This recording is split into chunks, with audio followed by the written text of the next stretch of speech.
So you're trying to refinance your home, but you're worried because your credit score is low. And it is the number one fear of people is, I don't want to be told I can't do something. I don't want to be embarrassed by talking to somebody and being told no. But let me give you some strategies to think about and how to handle this situation. The first thing I'll tell you, everybody's situation is different.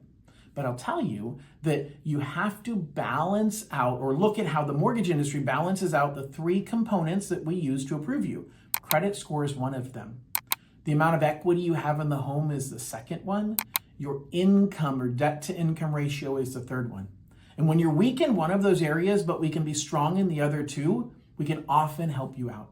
I'll tell you the number one reason why people have low credit score is because of other debt that they're carrying. So if you're in a position where you are, hey, John, I have some debt. I've got a lot of debt. I've got credit cards that I've been behind on. I've paid my mortgage on time, so I know how important that is. But I've been behind on my car payment. I'm behind on my credit cards. I've been robbing from one credit card to help pay other credit card bills. I've been putting my groceries on my credit cards. My cards are all maxed out and they're cutting back my credit limit. My car is paid like right before they repossess it. And I'm trying to figure out how to get my car paid, but I paid my mortgage on time. And my credit score suffered. I'm now down to a 560 credit score and there's nothing I can do to get a mortgage. If that sounds like you, I actually have a good option for you. I've got a government-backed program that allows me to go down to a 550 credit score. Now that's the mortgage credit score, which is different from what you get from Credit Karma. It's different from what you get from your bank. You can actually go on to myfico.com and you have to pay for this service. But if you go to myfico.com, you can subscribe and then you can pull your mortgage credit score from all three agencies, Equifax, Experian, and TransUnion. When you do that, you're going to take the highest one and throw it away. You're going to take the lowest one and throw it away. We're going to use the middle of those three credit scores. If that's above 550 and you've paid your mortgage on time for the last 2 years, then we have a really good chance of helping you consolidate and get everything back on track. We just have to make sure the other two things are in good shape. The next two things that we care about is your equity position and your debt to income ratio. Now, right now, your debt to income ratio might be really high because you have these high credit card interest rates and high credit card balances, and you have a high payment on your car loan because it's a 5-year car loan that you took out because you needed a car, but the rate's 15% because you didn't have great credit. And so we can put all of that together, and as long as the total between what you owe on the home right now, what you are paying off on the credit cards and the car loans and all of the other debt, and the fees for doing a loan, as long as that's less than 80% of the value of the home, we're likely able to get you qualified with this special government program.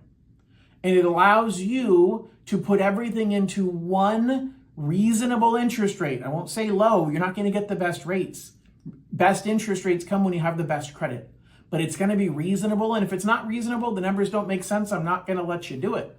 Because I'm not going to talk you into doing anything. I want to talk you through what your options are. So we can help you to press the reset button. Now here's the bad news. You're taking credit cards and stretching them out for 30 years. The truth is, if you make the minimum payment, it's going to take you longer than 30 years to pay off your credit cards. You're taking a car loan that you're going to pay off in 4 years and stretching it out to 30 years. But the truth is, you can't afford that car loan right now. And we have to think about the short term. We have to think about where you're at in the monthly payments you are making today. And what does that mean to your ability to keep your home? All that equity that you've built up in the time that you've had that home, where's that going to go? The bank's going to foreclose on the property if you start getting behind on your mortgage. You're going to ruin your credit score even worse, to the point that if you drop below 550, then I don't have any options for you. And at that point, the only way to improve your credit score when you're in that position is to pay down debt. Where's the money coming from? Seriously, where's it coming from? If you can borrow from mom and dad, if you have a 401k that you can borrow against to pay off your debt, I'll help you talk through that strategy on what you pay down. I'll run my simulator and I'll send you a website that you can log into, that you can see what things you need to pay off and how to make progress in getting those things paid down. But you have to have a way to get a hold of the money. For a lot of people I'm talking to, they're in your position. They've already tapped into the bank of mom and dad. They've already tapped into their 401k, and now they're struggling again. And so we need to stop the bleeding before your credit score drops even further. Now, the final key to this is your debt to income ratio. So equity and then debts to income ratio. Your debt to income ratio needs to be your total gross monthly income really has to be more than double what your new mortgage payment is going to be. And I'm going to help talk you through what that looks like. We got to have stable income. Like if you are self-employed, you're not showing any profit to the IRS, we're going to be harder pressed to make something work.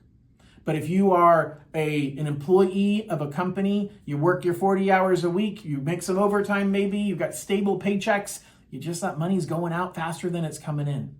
That's where we can absolutely help you out with this program. So I want to give you as much information as I can. I'm not trying to tell you a little bit and get you calling me so that I can dive in deeper. I'm happy to, and I want to dive in deeper. But I want to explain to you that when you have low credits, if your credit is because you've had a bunch of late payments specifically on your mortgage, we're in trouble.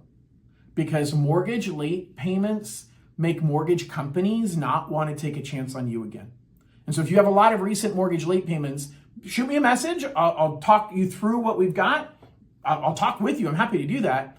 But you're going to be harder pressed to get something done because mortgage payment history is the most important thing. If you have recent mortgage late payments and you're trying to figure out, John, how do I just buy enough time to get to the point that I can refinance and consolidate everything? Call me. We'll set up a conversation where you can actually go through your options and we can set a game plan that says, well, you need to wait until this date when you've had no late payments in this amount of time. So we have a target date, and then we need to figure out what things you need to get paid down or make sure you're staying on top of and help you game plan to make this work. Okay, this is critical that you talk about it early so that we can figure out what your options are. The bad news is for some people, there aren't options, but you should know that early too. Because here's the deal. If you don't have options, if there's no way to get yourself caught up and you're continuing to spend more money every month than what you are bringing in, it might be time to file bankruptcy. At least you can keep your home. At least you keep whatever equity you have in your home and you're in a position where you're pressing the reset button, and we can refinance you sometimes as little as a year after the bankruptcy has been completed. Depends on the loan program, depends on your credit score, depends on a lot of factors. But sometimes pressing the reset button is the only option. And worst case yet, if your mortgage payment is higher than what you can afford, you might have to sell the house. But selling it before you lose it to a foreclosure is critical. And I'm going to tell you the truth. I'm not going to say, hey, I hope I can help you out and leave you hanging. I'm going to tell you the truth, which is, hey, based on what I see right now, I think your best bet is to file bankruptcy. You might be in a position where I'm going to say, hey, I don't see how you're even affording this mortgage payment. You're like, yeah, I know. The only way I'm affording it is by charging more money on my credit cards. That's a recipe for disaster. And so you have to figure out, hey, is there a way to make more money?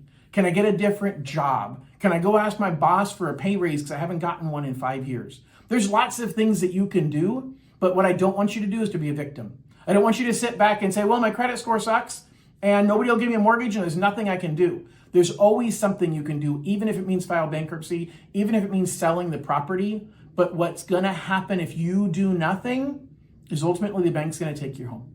And when the bank takes your home, they don't give you any of the equity that you've built up. And maybe you bought the house recently and you have no equity, and maybe you don't care. And I got to tell you, there's times when I've told people in my 24-year career that, you know what, you honestly should just let the house go. There's no benefit to keeping it. You have no equity in it. Your credit is ruined anyway. That's really the only option. Stop making your payments and live there for 6 to 18 months with no payment at all. Because do not ever stop making your payments and then move out. Because the bank has to go through the foreclosure process. That home is going to be left empty. Nobody's going to be living there. People are going to move in potentially, trash the property potentially. That's worse off for the banking system. So a lot of people who are ethical say that's not ethical for me to live there and not make a monthly payment. It's worse if you move out. Because the bank cannot take ownership of the property until they've gone through the legal foreclosure process. Now, there's something called a deed in lieu of foreclosure. And a deed in lieu of foreclosure allows you to not wait that amount of time and call the bank and say, hey bank, we're going to let the house go and we want you to sign it over to your name right now. So that's one final option. But the truth is you have options and I want to help talk you through them. So please give me a call. There's a link where you can schedule an appointment and help me help you. Allow me to walk you through your options and show you what you can do. I really appreciate you listening, and I look forward to talking you through your options because I'm not here to talk you into doing anything. Thanks so much and have a great day.